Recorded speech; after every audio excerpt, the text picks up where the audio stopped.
और जैसे आपने कोई भी एक टूर्नामेंट या कोई भी फंक्शन एक दिन का होता है, आप जाने आने में ही टाइम लग जाता है और उसमें रियलाइजेशन जो होता है कि ओनली 5-6 घंटे में है। उसको हटाने के लिए ये सब कुछ किया हमने। As I'm in sponsorship work and seeing the sponsorship coordinator, so I want maximum sponsorship. The sponsorship support from all the institutions. We have already approached a lot of offices, and we have visited in Lucknow, in Kanpur as well. So we want their support so that we can conduct the Urja Sangam in a very good way. And this is the first time, as we all know. So we hope that we could make it a very great success. Thank you, sir. ये आपका हाँ जी, आपका पूरा परिचय। नमस्कार, मेरा नाम हरीश हीरानी है। मैं प्रोफेसर हूँ आईआईटी दिल्ली में, बट अभी 5 साल के लिए RGIPT, जिसे हम आजकल आर्जिप्ट कहते हैं, वहाँ आया हूँ एज ए डायरेक्टर। और मुझे खुशी है कि हम नवंबर 10 से 16 एक पूरा वीक जो है ऊर्जा का प्रोग्राम कर रहे हैं, जिसमें ऊर्जा का मिलन करवा रहे हैं।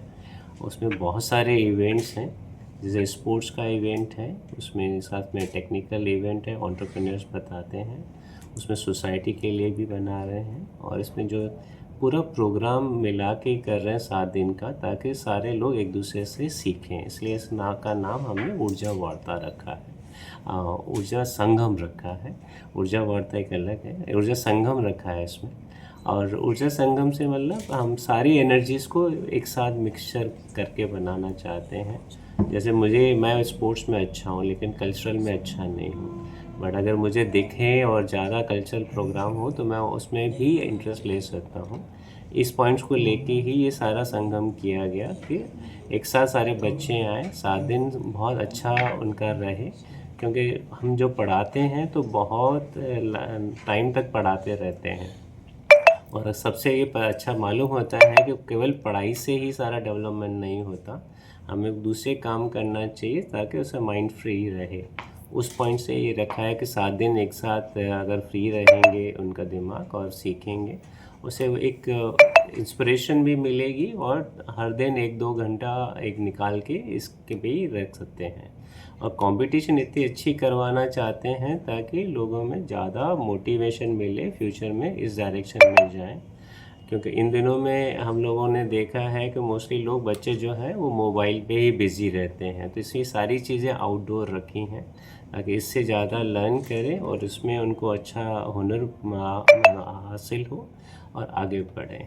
तो ये 10 से जो 16 तारीख का है वो हमारे यहाँ, हम इसको कार्निवल कह सकते हैं या फेस्टिवल कह सकते हैं। ये पूरा का पूरा बच्चों के लिए, स्टूडेंट्स के लिए। कहाँ के बच्चे शामिल हो रहे हैं इसमें सर?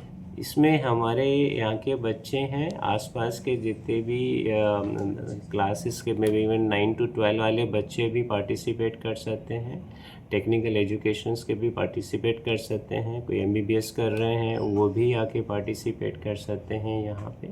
और अभी धीरे धीरे इस बार हमें एस्टिमेशन है कि करीब 2000 बच्चे आएंगे इस कैंपस में, बट धीरे धीरे करके हम इसे चाहेंगे कि और नंबर बढ़ता जाए।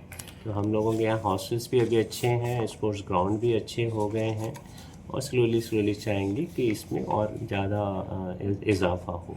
जो पार्टिसिपेट करेंगे उनके लिए क्या व्यवस्था है, जैसे कि कार्यक्रम में पार्टिसिपेट करते हैं, और प्राइस वगैरह क्या है? प्राइस अप टू 10,000 रुपीज़ रखा है उसमें, और बहुत सारे प्रोग्राम हैं, तो इसलिए टोटल प्राइस हम कह रहे हैं 5 से 6 लाख का जाएगा। और यहाँ पे रहने का भी सुविधा रखा है उन बच्चों के लिए।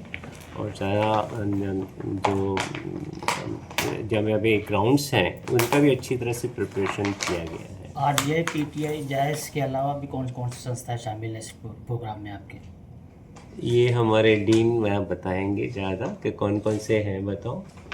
अभी भी यहाँ पे REC बंदा हो, नियर बाई प्रयागराज के इंस्टीट्यूशन हो, तो लखनऊ के बहुत सारे टेक्निकल IIT है, आपके BBD हैं, लखनऊ यूनिवर्सिटी हैं, ये जो जितने लखनऊ के इंस्टीट्यूट्स हैं, कानपुर के भी इंस्टीट्यूट्स हैं, ये लोग यहाँ पे बेसिकली पार्टिसिपेट करते हैं। तो ये प्रतिभागियों के लिए क्या अपील करना चाहेंगे? तो चाहूँगा कि आप आउटडोर स्पोर्ट्स और आउटडोर कल्चरल प्रोग्राम इनमें ज़्यादा रुचि रखें, क्योंकि हमें फ्यूचर इसी साइड में ही बनाना है। और पढ़ना भी बहुत ज़रूरी है, और हर दिन 1-2 घंटा अगर हम इन एक्टिविटीज़ को देते हैं तो फ्रेशनेस मिलती है, नया ऊर्जा मिलता है और नई एनर्जी मिलती है। हम उसी को दिखाने के लिए ही सारे इवेंट्स करवा रहे हैं, ताकि जो एक मोबाइल कल्चर है उसको हटा के एक नए कल्चर में आए। और इससे क्या है कि इंस्टीट्यूट का नाम भी आएगा, बच्चे आगे बढ़ेंगे और धीरे धीरे मुझे लगता है कि इंडिया भी आगे आगे बहुत आगे बढ़ सकता है इनके माध्यम से। जी थैंक यू। ठीक है।